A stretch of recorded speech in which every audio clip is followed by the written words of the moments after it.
Ben, alors les gars, je suis content de vous retrouver dans cette petite vidéo. Petite vidéo pour revenir tranquillement sur l'humiliation que le Barça a subi hier face à un équipement comme Girona en Liga. Défaite à domicile 4 buts à 2. Une défaite qui fait vraiment mal, une défaite qui fait vraiment tâche. Alors les gars, c'est vraiment frustrant pour nous les supporters d'une équipe comme le Barça à présent de voir notre Barça, l'équipe qu'on aime, l'équipe qu'on apprécie, l'équipe qu'on adore, se fait humilier comme ça, se fait corriger comme ça, se fait marcher dessus par une équipe en fait comme Girona. Alors le Barça en fait était plutôt dans une bonne dynamique. Nous les supporters d'une équipe comme le Barça, on attendait en fait beaucoup mieux. Après la victoire face à une équipe comme Porto où on a vu en fait des petites améliorations. Après la victoire avec la manière face à une équipe comme l'Atlético Madrid en fait en dimanche dernier en Liga, nous on attendait en fait de la continuité en fait au Barça. On attendait de voir un Barça beaucoup mieux dans l'agressivité, dans l'intensité et techniquement supérieur face à une équipe en fait comme Girona. Mais les gars, c'était tout le contraire parce que les gars, c'était plutôt une équipe comme Girona en fait qui était le Barça. On dirait que le Barça en fait était Girona et Girona était le Barça. Tant qu'une équipe comme le Barça n'était vraiment pas dans les coups, mais c'était tout le contraire pour une équipe comme Girona qui nous a corrigé avec une expression footballistique extraordinaire. Alors le football en fait qu'une équipe comme Girona en fait a joué hier, c'est ce football là qu'on aimerait voir en fait au Barça toutes les semaines et tous les week-ends. Un football flamboyant, une équipe en fait qui n'a pas du tout Pellegrin de faire circuler les ballons, une équipe en fait où il y a de l'automatisme, les déplacements est tout simplement extraordinaire, les sorties de balles sans complexe. Alors c'est ce Barça là qu'on aimerait voir toutes les semaines et tous les week-ends. Mais les gars, c'est plutôt une équipe comme Girona qui joue ce football là en Liga à présent. Alors après l'humiliation d'hier les gars, en réfléchissant tranquillement, dans cette petite vidéo, on va revenir en fait sur deux choses. Premièrement, la défense et deuxièmement le milieu. Alors parlons d'abord en fait de la défense. Alors Ronald Araujo les gars qui est réputé pour un joueur solide, qui est réputé pour un joueur en fait hyper costaud. Les gars, hier, c'était vraiment pas notre Ronald Araujo. Et c'est la raison pour laquelle les gars, en fait, je pense que c'est ces deux compartiments du terrain qui nous a coûté cette humiliation hier. La défense et le milieu. Parce que la défense n'en était vraiment pas dans les coups. Comme je disais, Ronald Araujo, c'est un joueur qui est réputé en fait pour un joueur solide. Les gars, c'était vraiment pas notre Araujo. Alors Ronald Araujo, il n'est pas du tout à 100% à présent. C'est la raison pour laquelle il porte un masque à présent. Je pense que le masque en fait l'a un peu gêné. Et c'est la raison pour laquelle en fait qu'il l'a retiré à un certain temps. Alors Ronald Araujo, les gars, c'est un joueur qui est réputé pour être solide. C'est un joueur qui n'a pas du tout peur d'aller au duel. Que ce soit duel au sol, en duel aérien, c'est un joueur qui est réputé les gars pour mettre de l'agressivité, de l'intensité. Mais les gars, hier, on a vu un Ronald Araujo totalement différent. Un Ronald Araujo qui a peur de sauter. Et c'est ça qui nous a coûté un peu en fait dans le troisième but. En fait, qu'on a encaissé. Alors, une relance de la part du gardien d'une équipe comme Girona. Ronald Araujo en fait suivait la trajectoire du ballon, mais il était tout simplement incapable de sauter. Ou du moins, il avait peur de sauter tout simplement. Parce qu'il n'est pas du tout à 100% avec sa mâchoire. Je pense que ça l'a un peu gêné. Et les gars, la défense du Barça était vraiment une passoire tant qu'en fait la défense n'était pas dans les coups. Jules Koundé, pas rassurant du tout depuis après sa blessure, c'est un joueur qui n'est pas du tout rassurant. Andreas Christensen, c'est souvent un joueur qui est très solide, mais que ce soit Christensen, que ce soit Jules Koundé, que ce soit Ronald Araujo, franchement les gars, ils étaient tous à la ramasse, ils étaient tous complètement nuls.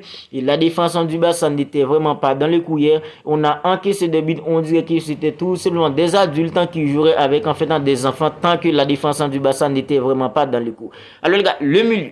Alors le milieu d'une équipe comme le Barça les gars, après la victoire face à une équipe en fait comme l'Atlético Madrid, on était tous hypés disant que Pedri, Frenkie de Jong, Ilkay Gundogan, alors cette fois-là, ce sont eux qui doivent jouer au milieu d'une équipe comme le Barça. Ce sont eux qui doivent être le milieu de type d'une équipe comme le Barça pour les restants de la saison.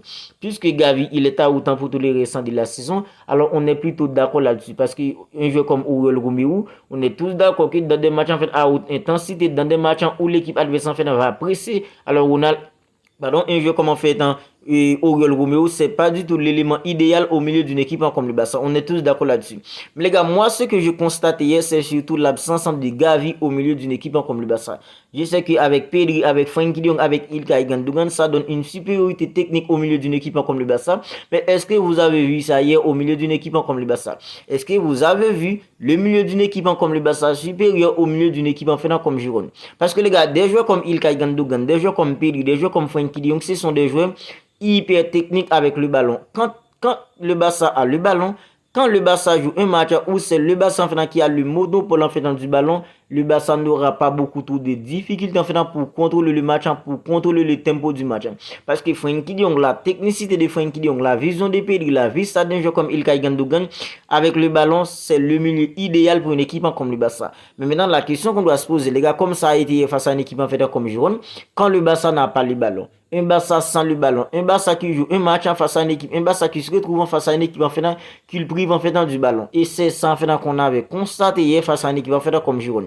Alors un joueur comme Pedri, Frenkie de Jong, Ilkay Gundogan dans récupération au milieu quand le Barça n'a pas le ballon, quand il faut les gars en fait faire des efforts en fait défensifs, ça c'est vraiment pas le milieu idéal pour une équipe comme le Barça. Mais les gars, qui d'autre en fait que le Barça qui d'autre que Xavi Hernandez en fait peut mettre au milieu d'une équipe comme le Barça? Est-ce que Xavi Hernandez peut oser mettre Oriol Romeu? C'est vrai, Oriol Romeu, il est costaud dans l'agressivité, dans l'intensité, en fait, dans les duels aériens. C'est un joueur en fait, qui pouvait beaucoup aider une équipe comme le Barça en fait, au milieu. Mais les gars, est-ce qu'il a tout simplement le niveau? Ça, c'est pas une question que je devrais même poser. On est tous d'accord que Oriol Romeu, il n'a pas du tout le niveau pour évoluer au milieu d'une équipe comme le Barça.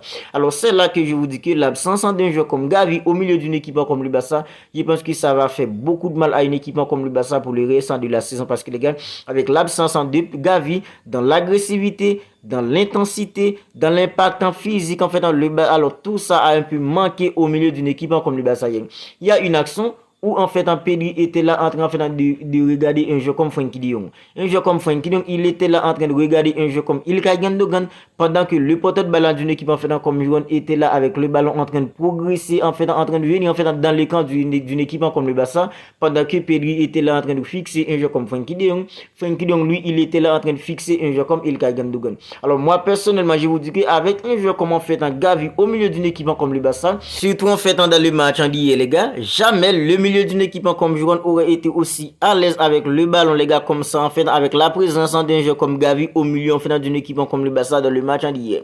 Parce que Gavi les gars, quand il s'agit de mettre l'agressivité, l'intensité, l'impact physique en fait ça c'est le job de Gavi au milieu d'une équipe comme le Barça. Alors Gavi il se résume pas seulement à ça, il y a des gens en fait qui ont tendance à résumer un joueur comme Gavi à seulement un joueur en fait qui sait mettre en fait de l'intensité, de l'impact en physique et agresser en fait dans ses adversaires. Non, c'est pas seulement ça un joueur comme Gavi. Gavi c'est aussi un joueur les gars qui a une vision de jeu, c'est aussi un joueur les gars qui peut faire en fait jouer son équipe quand il est sur le terrain.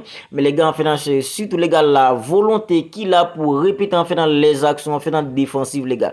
C'est surtout la volonté qu'a un joueur comme Gavi pour être au four et au moulin en même temps. Alors c'est vrai quand il a le ballon, il peut en fait faire avancer son équipe. Quand son équipe n'a pas le ballon, c'est aussi un joueur en fait qui est toujours prêt les gars à mettre de l'intensité, de l'agressivité et surtout à fournir des efforts défensifs pour aider son équipe. Et les gars, avec Pedri, Frenkie de Jong, Ilkay Gundogan au milieu, techniquement, le Barça n'aura aucune difficulté, les gars, pour contrôler le tempo du match, surtout quand c'est le Barça en fait qui a les ballons. Parce que techniquement, les gars, le Barça a en fait une supériorité technique au milieu avec la présence de Pedri, la présence des gars d'Ilkay Gundogan, pardon, et surtout Frenkie de Jong. Mais sans le ballon, les gars, en fait, quand le Barça se retrouve en face à une équipe en fait qu'il prive en fait du ballon et que en fait le Pedri, Frenkie de Jong, Ilkay Gundogan doivent en fait se résigner aux tâches en défensif, ça va faire tout simplement mal à une équipe comme le Barça. Et depuis les gars en fait dans l'ordre de l'humiliation, moi j'ai constaté l'absence d'un joueur comme Gavi au milieu d'une équipe comme le Barça, surtout dans la récupération, parce que Pedri il est pas encore à 100%, il a encore besoin du temps les gars en fait pour être à 100%. Ilkay Gundogan c'est déjà en fait en 32 ans, Frenkie de Jong les gars c'est vrai en fait Frenkie de Jong en fait parmi les trois au milieu, c'est le seul les gars qui peut mettre de l'intensité, de l'agressivité au milieu d'une équipe comme le Barça, mais en fait dans l'équipe en soi était nulle, toute l'équipe en fait n'était pas au niveau, que ce soit en fait dans la défense, que ce soit le milieu, que ce soit l'attaquant, tout le monde était en fait complètement nul. Et le Barça a été en fait humilié par une équipe comme Girona qui compte à présent cette longueur d'avance sur nous. Et moi personnellement, comme je vous le dis en fait dans le débriefing, ça devient de plus en plus compliqué pour une équipe comme le Barça en Liga Alors les gars, en fait, nous en tant que supporters, c'est vrai, en fait, on a pris en fait un raclé face à une équipe comme Giron, mais on peut tout simplement pas retourner nos vestes parce qu'on est condamné pour supporter une équipe comme le Barça. Alors c'est vrai, le Barça en fait ne supporte pas très bien pour l'instant, mais on ressent tout de même catalan et on continue à supporter une équipe comme le Barça. Alors si la vidéo vous a plu, n'hésitez pas à la liker, n'hésitez pas à la commenter. Et si ce n'est pas encore fait, abonnez-vous à la chaîne pour ne pas manquer toutes les dernières nouvelles actualités d'une équipe comme le Barça. Les avant-matchs, les débriefs, on parle de tout ça sur cette chaîne d'une équipe comme le Barça. D'ici là les gars, prenez bien soin de vous, on se capte bientôt pour une autre vidéo.